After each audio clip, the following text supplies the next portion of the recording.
everyone, I'm back and it's Conspiracy and Makeup Tuesdays. Although when this video goes up, I do apologise, it's going to be Wednesday. To cut a really long story short, I've had a couple of technical difficulties with getting my footage across for editing. We've made a couple of changes. It's all a bit weird and a bit new, so please bear with me. If you're new to my channel, my name's Zoe, and on Tuesdays, or normally Tuesdays, I sit and do my makeup whilst talking about conspiracy theories. But today I'm going to be taking my makeup off and doing my skincare routine whilst talking about today's conspiracy theory. I am very inspired by Robert Welsh and Baker-Sjogren, who make similar videos to me, or I make similar videos to them. If you want to find out who those guys are, their channels will be linked down below in the description. And yeah, before we get into everything, so today's conspiracy theory is a lot. It's one that I've known about for a couple of years, and there are a couple of books, and there's a book and a film that I'm going to mention as well. Today's trigger warnings are going to be suicide, crime scenes in quite a lot of detail, definitely drug and alcohol abuse, things like that. So yeah, those are today's trigger warnings. Today's conspiracy, we're going to be discussing or talking about the death of Kirk Bain. Now, this is a conspiracy I've read 2 books on so far, and I've watched I wouldn't call it, I suppose it's like a documentary film, it's like a documentary style film, and it's called Soaked in Bleach. You can actually watch it here on YouTube, and if I can, I will link it in the description. And it very closely follows the work and, what would you call it? The work and investigation that was done by a private investigator of the name Tom Grant. And believe it or not, Tom Grant was actually hired by Courtney Love a few days before Kirk Cobain's death. So the main conspiracy theory that I'm going to be talking about today will be in the kind of like towards the end of this video. It'll be the majority of this video. There are a couple of theories surrounding Kirk Cobain's death that I want to talk about. And I suppose get out of the way. That sounds bad. I want to talk about them first because there's not a lot of information on them, and I want to go in with all the details I've got. Before I go any further as well, I do want to explain that everything that I'm going to be telling you today in the last theory of today's video is based on complete fact. It's a bit unusual to my usual conspiracy videos where it's speculation and people theorising, because essentially that's what a conspiracy theory is, right? That it's not been proven. There may be facts surrounding it, but there's a lot of fact that goes with this particular story that we're going to be talking about today. So I hope you're ready. The first theory that we're going to talk about is the theory that Kirk Cobain isn't actually dead and he's still alive. And I'm getting deja vu with my other celebrity dead or alive videos. Oh, also, before I go any further, I forgot to mention, like normal with all my videos where I do my makeup, I post all the products that I used in the description down below. I will post the links to all the skincare products that I've used in today's video. I'm not going to talk about them. I might like briefly show them, but I'm not going to talk about them at all. It's not about that. So yeah, going back to what I was saying. So there's the theory, like a lot of celebrities who we believe to have passed away, there's the theory that Kurt's still alive.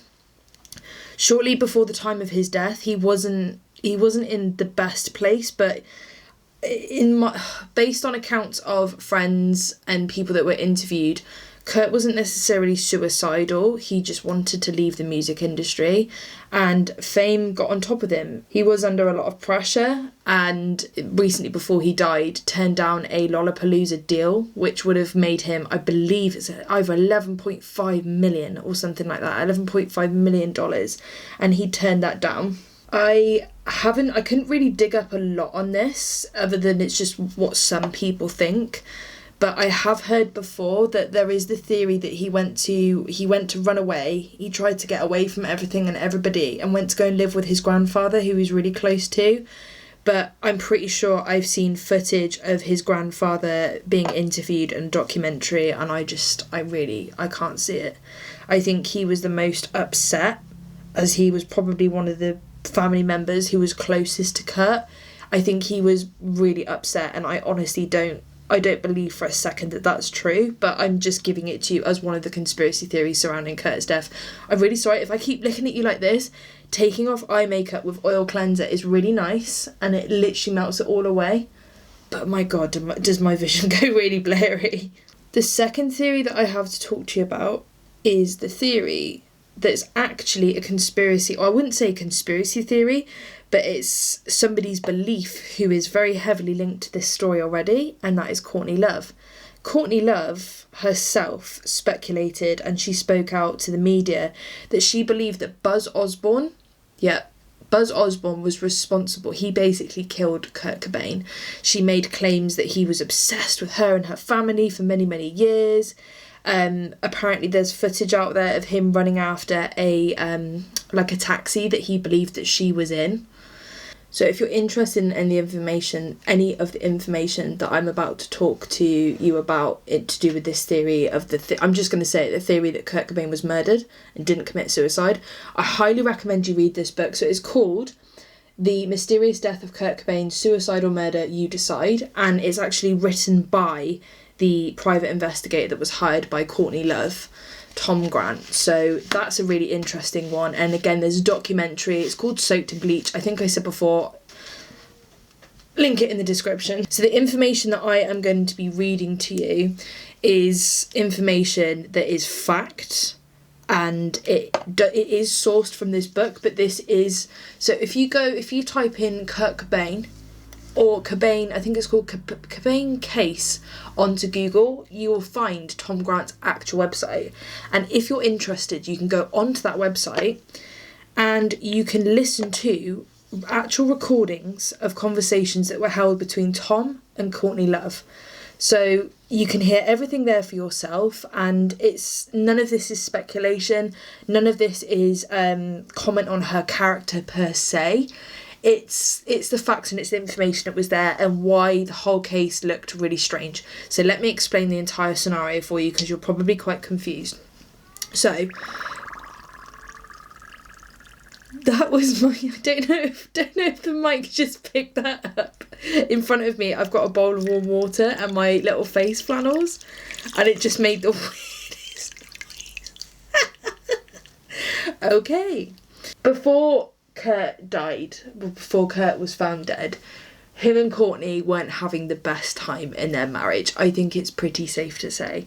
He'd recently backed out of a deal with Lollapalooza, lost a lot of money, or turned down the opportunity to earn a lot of money, and both of them were heavily doing drugs. They were both heroin addicts at that point.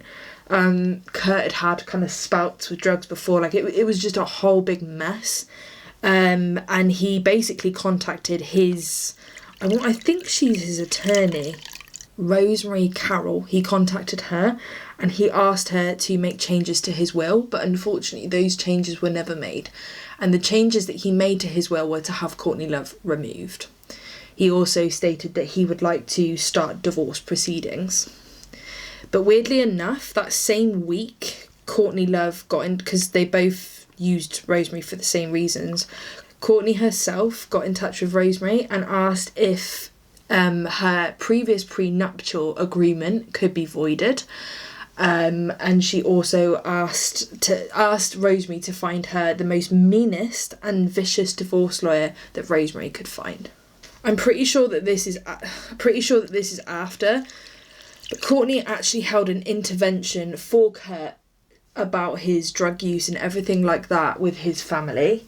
A couple of his family members were present. I know his mum, Wendy O'Connor, was present, and ironically enough, a lot of the fellow junkies that Courtney and Kurt would do drugs with. So yeah, they were all in this room, and it was a intervention where Courtney basically just told him, you've got to be a good dad, you can't keep doing this, we've got a child together, you need to get yourself clean, you're turning into a mess. Even though at the time Courtney was a heroin user herself.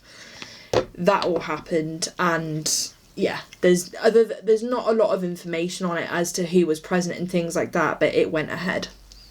So I'm going to start talking through a timeline to sort of simplify everything and give you a this is a complete true account of everything that happened.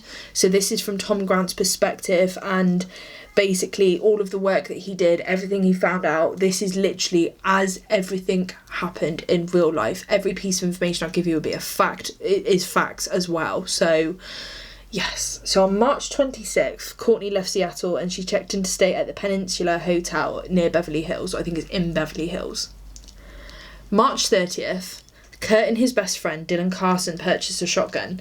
Kurt claimed that he wanted it for home protection. I know, I think he'd said he'd been burgled before and things like that. So he claimed that he wanted the shotgun for home protection. And the setup that he was recommended by the salesperson was a gun that was recommended exactly for that. It was a light load. If he needed to shoot an intruder, it wouldn't penetrate through walls and things like that and put other family members or other residents of the home at risk. And Dylan basically purchased it in his name on Kurt's behalf because previously Kurt had guns confiscated from police, so he didn't want that to happen again, and he'd said to Dylan, you know, can you please purchase this in your name, and obviously I'll give you the money, buy it for me. After he bought the gun, he took it back to their home near Washington Lake in Seattle, and he supposedly put it into a compartment which was at the back of their closet in their bedroom. After the gun was put into the closet, he set off for a rehab centre in Los Angeles, California. April 1st, Courtney placed, so she's at the Peninsula Hotel, right? She placed several phone calls to Kurt from at the rehab centre, and he left at 8:47 that day. So, you know, I think he'd intended on staying there a lot longer, but for some reason he left at 8:47 p.m. that day. But he did call Courtney back, but he left a message for her at the hotel with a number, so him reading out a number for somebody by the name of Elizabeth. This is where it gets a little bit interesting. So Saturday night, Courtney had one of her friends plan a phony story to the Associated Press and to, I'm guessing, to other news media outlets, and she planted the story that she'd basically overdosed on drugs and she was hospitalised. Now, I would like to mention at this point in time that later on down the line, when speaking to private investigator Tom Grant, she actually confirmed that the story that the press had about this overdose was completely untrue, and it was her who gave the information to the Associated Press. Sunday the 3rd of April, Courtney contacts private investigator Tom Grant. She said that someone was using her husband's credit card and she wanted to find out who they were. And she also says to Tom that if any of the conversations from this point forward between her and him, if they get leaked out to anywhere, in her words, she'll sue the out of him. So Courtney tells Tom that Kurt has escaped and scaled the back wall of the rehab centre and basically just fled. Now, from what I know, he was free to leave at any time. So it does seem strange to say this, but that's what she said. She said that he'd escaped and he just fled away, basically. She also lied to the credit card company that had his card cancelled. The one card was Kurt's only access to money and that he had no friends or other way to obtain money. She tells Tom about the overdose story, she admits that this overdose story that she planted to Associated Press was completely fake. It wasn't true. Her reasons for this, when she was asked, her reasons for this were to shake her up a little bit and make him worry and make him, so that she could get his attention. So back and forth. So like I said, if you want to listen to any of the recordings between Tom Grant and Courtney Love, they are all on his website and they all are completely true. There's a lot of back and forthing about her being angry with him, and I think just the general feeling is that she feels very disgruntled. She's unhappy. I think she feels quite irritated that he turned down the massive Lollapalooza deal. She made comments as well saying that she'd already been offered the position that he turned down, and she turned it down for him to then basically refuse to do it and not want to have anything to do with it. So she's annoyed about all the money that's lost, yada yada yada yada. She told the investigator, I'm just going to call him Tom, she tells Tom that she doesn't know where Kurt is, but there's a possibility that he's back in Seattle at their property. So at this point in time, when she tells Tom this, she fails to mention that Callie, so we'll talk about Callie in a bit, but Callie DeWitt had actually seen and spoken to Kurt at the Seattle residence, but she failed to tell the investigator this. So when Courtney's speaking to Tom, she basically says, like, I know that he wants to divorce me, and she talks about that quite a lot with him. And she stated that her name was on the house and all of the assets. She also mentioned the fact she had the prenuptial agreement as well. So at this point in time, what Tom didn't know but would come to learn later is that Eric Erlandson. So Eric Erlandson is an ex-lover of Courtney Love's, but more importantly, he's a member of her band Hole. And he was very much her entourage. So he was pretty much like her assistant at this point. And Courtney didn't tell Tom that Eric Erlandson has flew over to Seattle, basically going to look for Kurt. So it is a bit strange that she's hired this PI to essentially find him, find out what's going on, find out who's using the cards, but she wouldn't mention that she'd previously sent a friend to go back home to hopefully go and find Kurt. So Monday the 4th of April, Courtney Love fired a false missing persons report, and she claimed she basically pretended or assumed the identity of Wendy O'Connor, which is actually Kirk Cobain's mum. So there's a conversation between Courtney and Tom where she's talking about filing the missing persons report, and she stated that he had a shotgun, was definitely suicidal, and the false missing persons report that was made, in her words, she said that should get things going right. It depends on how you look at it. We'll talk about feelings and thoughts and everything towards the end of this video, but it's a bit strange. And one thing I did note that when I was reading the book is that she couldn't mention enough times to anybody that would listen that he was definitely suicidal. He had a gun with him. He's got a gun. He's tried to do this sort of thing before, but none of that's actually been proven. And yeah, it's just a whole mess. I'm trying to kind of read out the information and not get too I want to get passionate about it, because I think it's, this is what I've chosen to do. I'm passionate about, and I want to talk about it for reasons, but I'm trying not to get too what's the word? I don't want to sound too biased when I'm talking about this.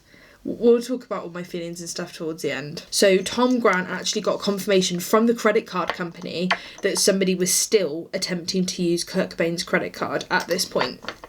Courtney told Tom that Kurt would only ever stay at the best hotels, and it would be a good idea to start calling around and checking in with those hotels. She even gave him false names and aliases that Kurt could be going by and that he'd gone by before. Courtney expressively told Tom that she didn't want Kurt to know that she was looking for him. This is after she's told Tom and everyone else that Kurt's got a gun and wanted to die. She's mentioned previous attempts that Kurt had tried to kill himself, except for a few of these were false stories that were basically made up by Courtney. Gotta stop saying Courtney. So on the 6th of April, he's not turned up. There's still no sighting of him. He's not been located. This is when Tom offers to travel to Seattle, but at this point in time, he doesn't actually know that Callie's spoken with Courtney. He's called and checked in with her and basically said, I've spoke to Kurt, he's fine. So at this point in time, when Tom offers to travel up to Seattle and hope to find Kurt, one of Courtney's friends who is at the hotel suite with her pipes up. And she says, why don't you go up there and look for him, Courtney? And she basically just turned around and said, I can't. I have business. I have business to attend to here. I can't go off looking for him. This was later pointed out as false by Rosemary Carroll when she had a conversation about this with Tom Grant. And yeah, she said she had nothing going on at the time. There was no reason that she couldn't have gone to help look for Kurt.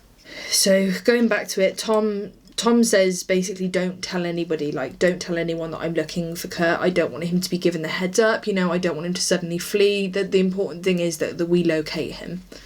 She turns around and says that Callie knows. She's already told Callie about it, and I think he was quite taken, from what I read, he was really taken aback by this because she'd previously made comments about Callie being untrustworthy and things like that. And then when she said, Callie already knows, she's like, it's fine. He'll tell us if he sees him, don't worry about it. And then we have the famous quote when Tom goes to leave the hotel room. Courtney says, save the American icon, Tom. So on the 6th of April, this is at 11:30 at night, Tom basically picks up Kurt's best friend, Dylan Carson.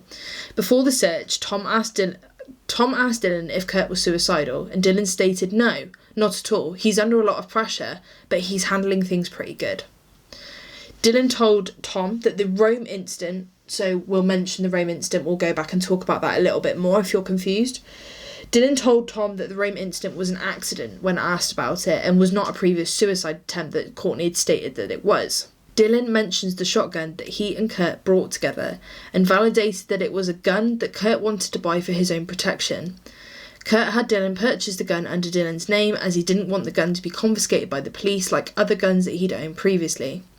Tom mentions that Courtney Love said that Kurt would only stay at the best hotels, and Dylan strongly disagreed with this, and he said that he would tend to stay at the pretty ratty places. So April 7th at 2:15 a.m, Tom and Dylan go to the Seattle house. Dylan goes to check the house, not wanting to alert Kurt that Tom was there. You know, it wouldn't be weird for Dylan to turn up kind of scenario. Like if it would probably be a regular occurrence that he would show up at the property. He wanted to go first to see if Kurt was there.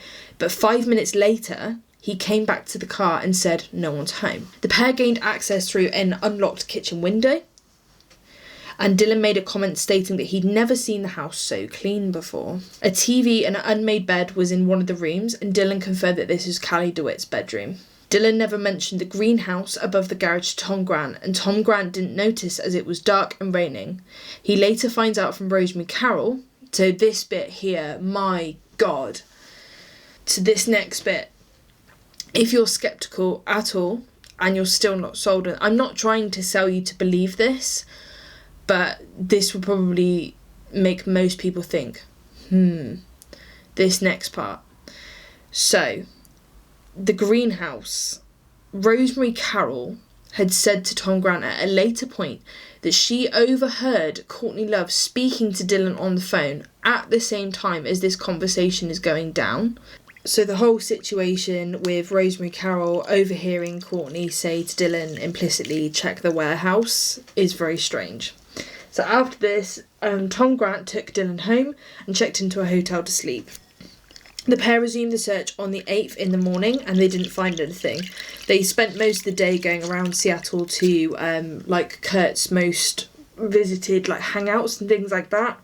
Basically just trying to find him, see if he's recently been anywhere, asking around, asking if anybody's seen him, and they're just not successful. They even went to go and visit. So Courtney and Kurt had 2 twin cabins in a place, I think it's near Carnation, which was about 30 minutes away from where the house was at. But they couldn't find them and the weather conditions were really bad, so they gave up and started to turn back. After they turned back, Dylan stopped off at a payphone, and I would guess that he'd rang Courtney Love. And he came back from the payphone and basically said Courtney's in trouble. Courtney was troubled that she'd been arrested and she was in hospital. He also came back from that phone call with instructions from Courtney to go back to the house and check the closet, because apparently inside the closet there was a compartment where she thought the shotgun would be. So she told both the boys to go back and check the closet. This is strange. So the day before, they obviously went to the house, nobody was home, they didn't find anything unusual or out of place.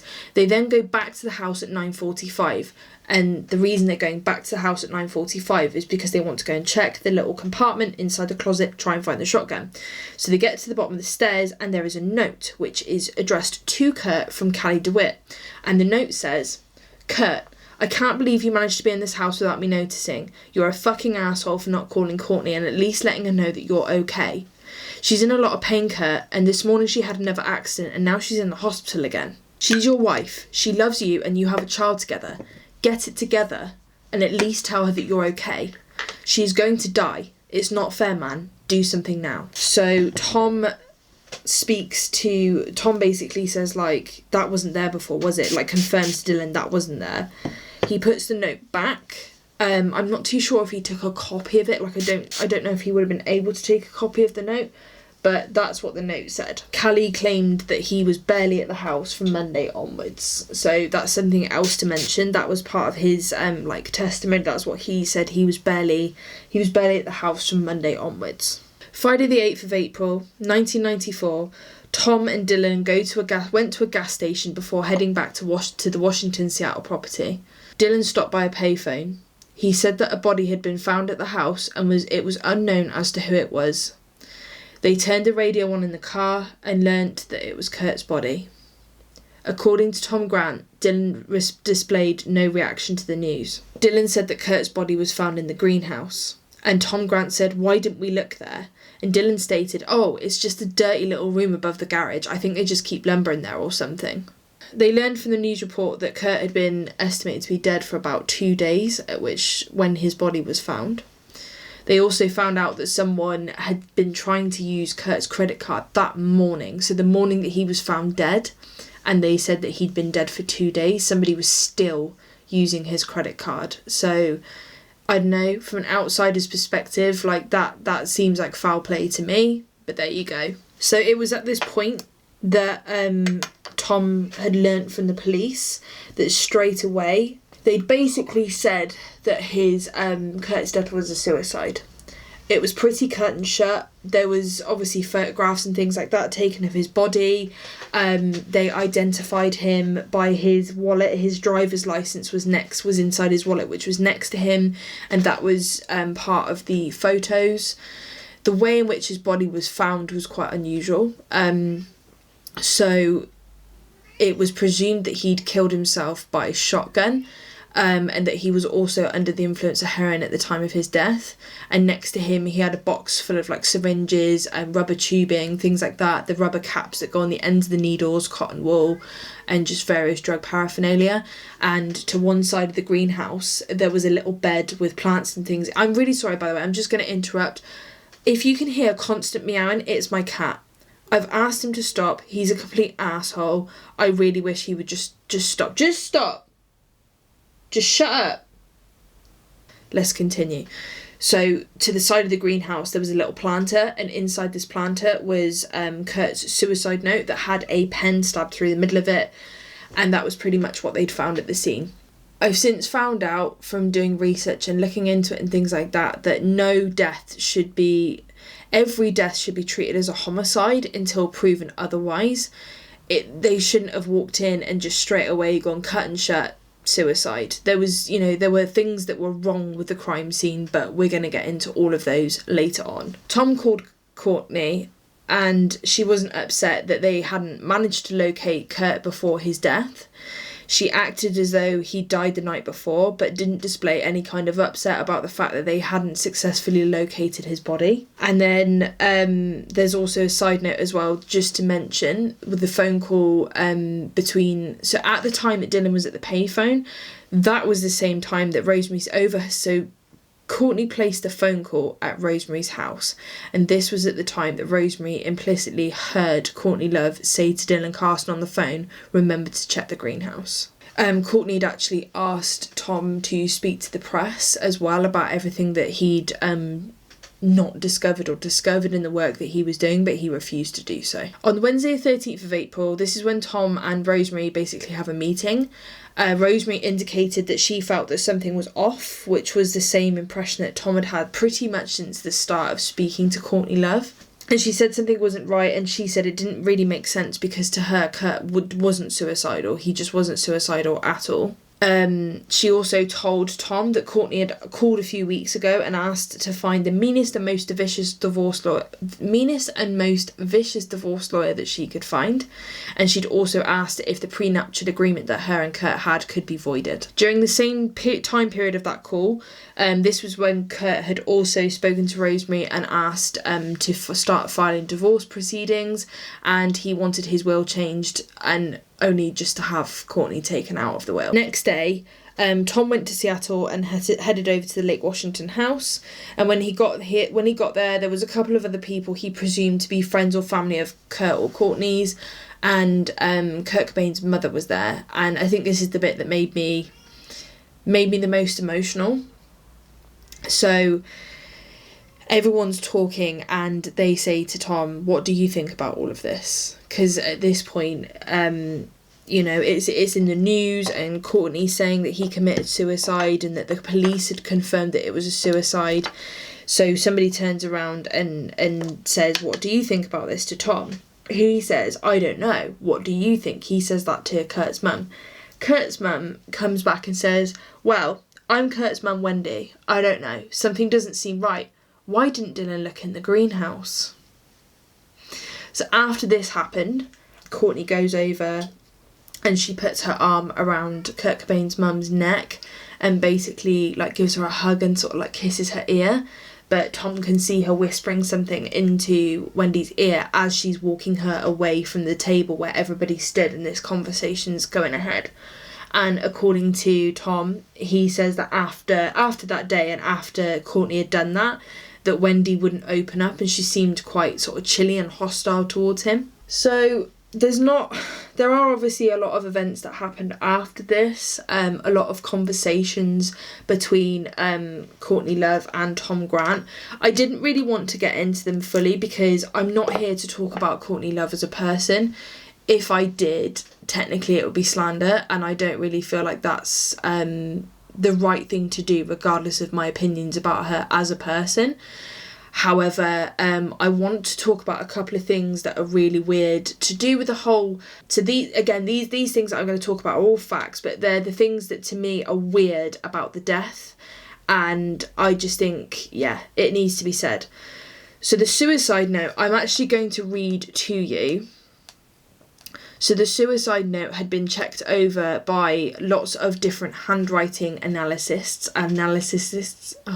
handwriting specialists, people that study handwriting examiners, and they'd all said that the main body of text didn't sound so much like a suicide note as it sounded like somebody basically apologising to their fans, the fact they didn't want to do the music anymore. There's conversations that were had between Kurt Cobain and other musicians, or Kurt and his close friends, where he basically kind of said like he didn't want all the fame and things like that, and it wasn't that he was unhappy making the music, but you know, he just wanted to be a humble musician. This was the guy that would buy secondhand clothes like deliberately. You know, he'd drive a really beaten down secondhand car. He would stay in really cruddy little motels and hotels and things like that. He didn't want the life of luxury and everything that went with it, you know. He was a pretty simple and modest living man, and I just think everything had got on top of him, and at some point he'd fallen out of love with the music, whether it was the pressure or anything like that. I mean, you can make your own mind up after you've heard the note or if you've already read it online. I tell you what, I'm just going to stop. I'm just going to read the note. So this is the real suicide note. To Boda. By the way, Boda was an invisible friend of Kurt's, I think, it was like a childhood friend thing that he'd, like an invisible friend he'd had when he was a kid. To Boda.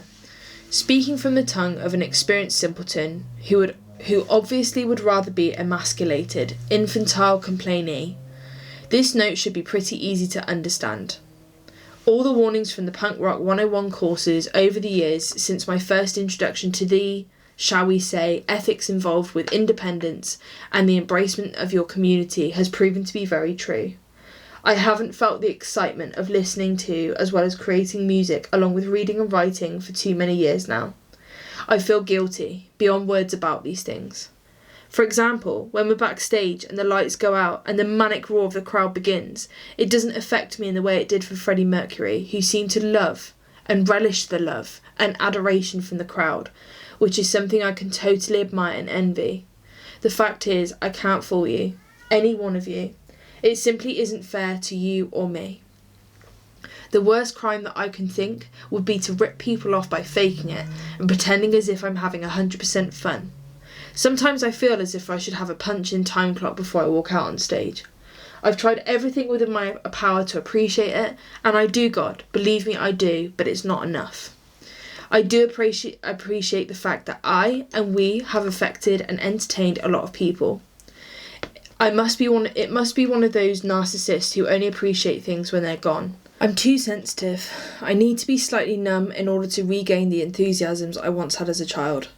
On our last 3 tours, I've had a much better appreciation for all the people I've known personally and as fans of our music, but I still can't get over the frustration, the guilt and empathy I have for everyone. There's good in all of us, and I think I simply love people too much. So much it makes me feel too fucking sad. The sad little sensitive, unappreciative Pisces. Jesus, man. Why don't you just enjoy it? I don't know. I have a goddess of a wife who sweats ambition and empathy, and a daughter who reminds me too much of what I used to be, full of love and joy, kissing every person that she meets, because everyone is good and will do her no harm. And that terrifies me to the point where I can barely function. I can't stand the thought of Francis becoming the miserable, self-destructive death rocker that I've become. I have it good, very good, and I'm grateful. But since the age of 7, I've become hateful towards all humans in general. Only because it seems too easy for people to get along that have empathy. Only because I love and feel sorry for people too much, I guess.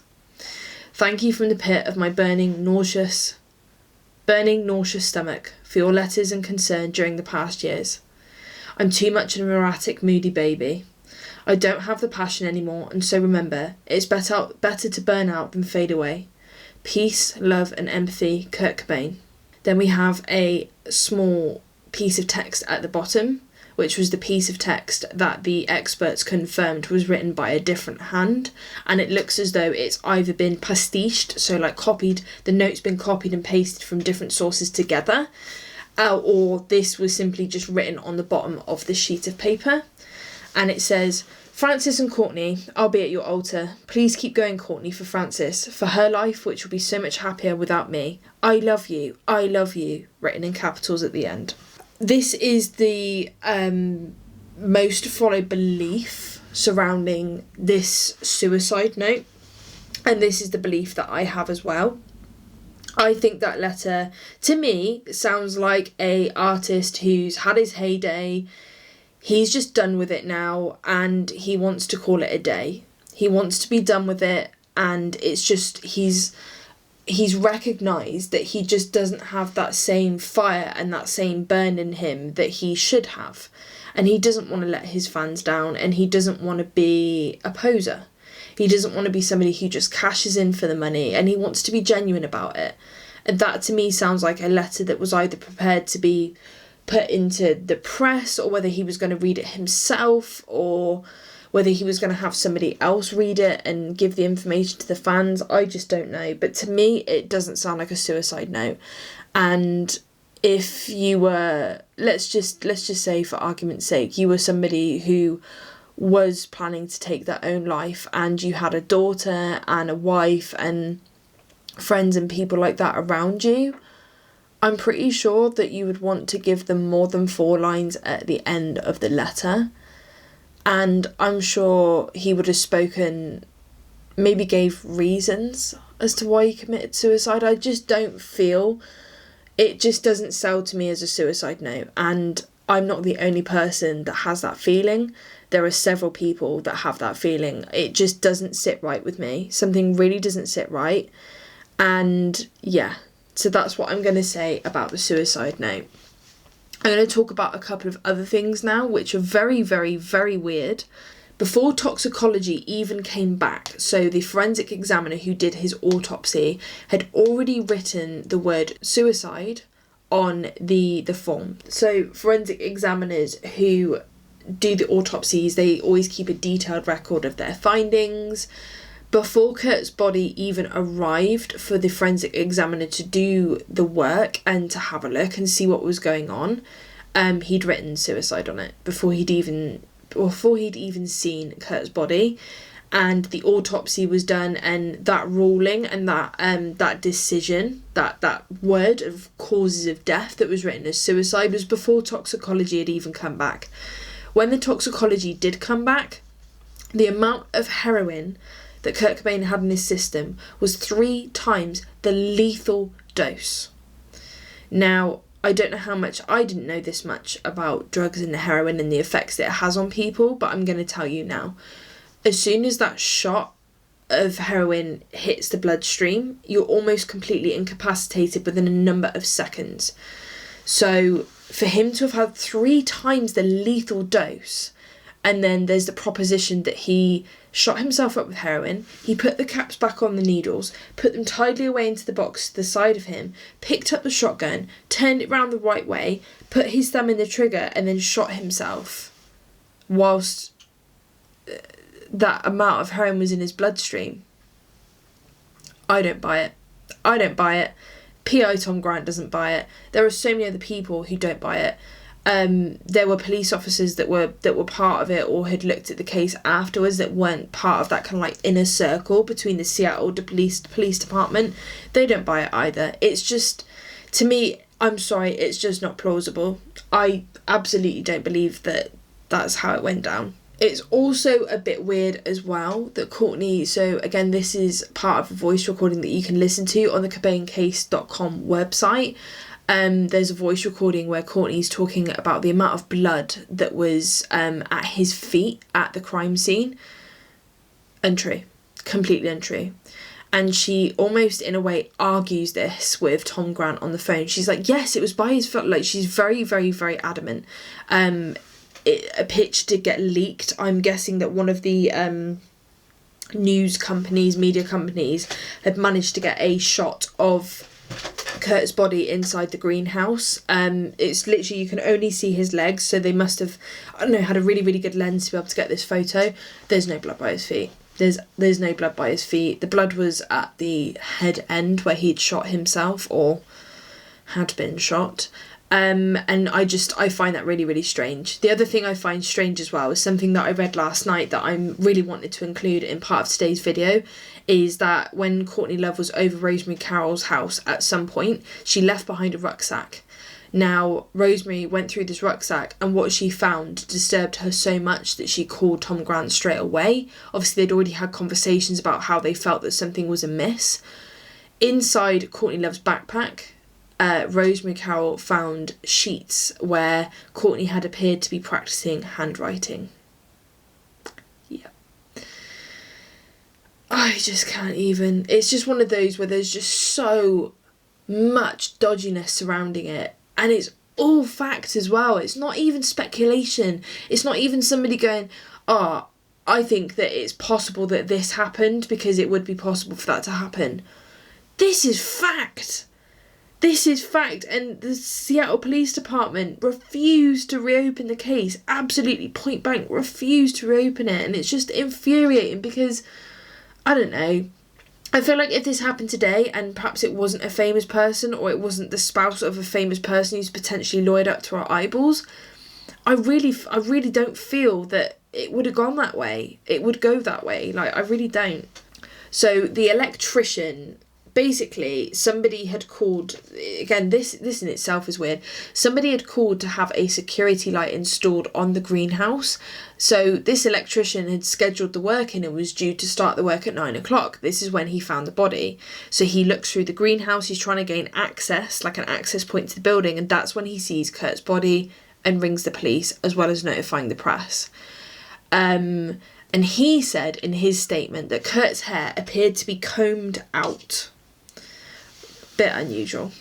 The shotgun itself had been completely wiped down. There were no fingerprints on it at all, not even prints from Kurt himself, which I find quite strange. If he was the one holding the gun, there should be prints on it, right?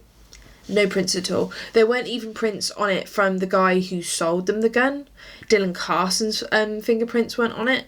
No prints. So there were 35mm pictures of the crime scene that never actually got developed and remain under lock and key to this day. However, there were 23 Polaroids that had been taken. However, they weren't released to Tom Grant, and he actually had no knowledge of them until a bit later down the line. This is the bit that gets me as well, is that the shotgun that was used for the shot through Kurt's mouth out the back of his head was too long. So he wasn't a particularly tall guy. The shotgun was too long for him to have physically had it between his legs, been able to put his thumb down into the trigger, put the gun through his mouth and pull it. He wouldn't have actually been able to reach to pull the trigger. The stool that Sergeant Cameron said was wedged against the entrance. So the entrance, there's two access points to this greenhouse, the room above the garage is 2 access points. The stool that he said was wedged against the door, like blocking it, wasn't. It was to the side, it wasn't blocking it at all. And the lock on the door was a simple push and twist lock, which meant that anybody could have locked it and then pulled it shut behind them. And they'd basically stated during their findings and their report that it had to have been suicide because the door was locked from the inside. That was one of their main key determining factors that made the entire death a suicide, was the fact that the door had been locked from the inside. However, Tom Grant looked closely and had clearly pointed out it was one of those doors where you can lock it and pull it behind and it will be locked shut behind you. So to summarise everything, I just cannot. I mean, it was 2.5, 3 years ago that I read that book, that I got most of this information from. However, if you want to go and look, this information is really easy to get hold of and read through online. Like I said, CobainCase.com, and you will find it. I just can't get over it. I just think there's so much more to it, and I've tried to be really selective over what information I've given you, because I don't feel like it's fair to blame just one person when it comes to this, and I don't think it's fair for me to comment on their character as much as, personally, I dislike them a lot. I don't respect them as a musician, I don't respect them as a person, but I didn't want to go down that route of talking about them and how much of a piece of shit I think they are. I thought it was relevant for me to give you all of the information as it is, the whole and complete utter truth, and it's up to you to decide how you feel about it. Like I said, I've not given you anything that Tom Grant won't give you in the book that he wrote and the website that he has. I think there's some other things to point out as well, is that given the fact that her criminal and very violent history that she has, that was never really taken into consideration, and quite a lot of the time when a body is found, it's always presumed to be homicide unless proven to be suicide. But I'd say 9 times out of 10, the spouse of the person in question is usually a suspect, and not once was she a suspect in any of this, especially given the fact that, I can't remember the name of the guy. I'll post it up here if I remember. It was I think his name was James Morland. She set fire to his bed whilst he was asleep in it once. I mean, that's all on record. She would randomly go up to people at music events and just punch them in the face, and then when asked why she did it, there would be no reason. It was completely unprovoked, and she would say it felt orgasmic to her to punch these people. To summarise, I think it's pretty evident how I feel about all of this. What I'm going to do is make a part 2 video, which will be a follow-up to this, and we're going to go in a little bit more further detail, and we're going to be discussing other people who are involved in this case. I mentioned earlier Callie DeWitt, and I said I'd get to him.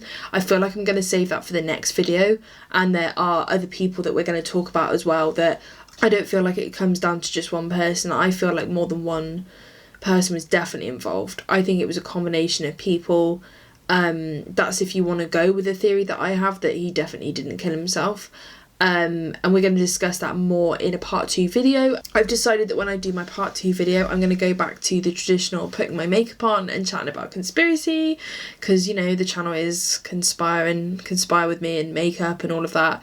I just wanted to get all of that information out is exactly how it is, and literally almost read it word for word, so I'm not misconstruing anything, I'm not giving out false information, and I really wanted to have that impact, that it's completely insane, and there's so much more to it which we're going to unfold during next time's video. If you got this far, thank you so much for watching. I hope this provided you some entertainment in the least sick way possible. I enjoyed doing it for you. It was really nice to sit down and treat myself to a bit of skincare. Like I said, I'm going to link all the products that I use in today's video in the description box down below. I'll also link Robert and Bailey's channels, and I will link the book and also the documentary that I watched, which is really, really interesting. You should definitely go give that a watch. I think it's about an hour and a half long. I've said everything in a blow-by-blow account for you, but it does that in a roundabout way, but you get to listen to part of the actual recordings, and it's kind of like a reenactment of what happened, as well as thoughts and reflections from Tom Grant himself. So it's definitely worth a watch, and I highly recommend you go and watch it if you're interested. If you enjoyed this video, please give it a like, and also hit the subscribe button to avoid missing out on any of my future content. I aim to upload every single Tuesday if I can with a conspiracy video, and I do other makeup type videos in between as well. I do things like reviews and stuff like that, so yeah, be sure to subscribe, and I will return next week with a part 2 to this. It's going to be a lot more further in depth. If you guys have any questions about this as well, because it's one of those conspiracies that I'm very clued up on, and I know quite a lot about. Like I said, I've read quite a few books on it, and yeah, if you've got any questions about this in particular, please comment down below, and I can either directly respond to the comment, or I'll include it in part 2's video, so let me know. I all hope you have a really, really good week. I hope you're hanging in there, staying safe, and yeah, I'll see you next time. Bye.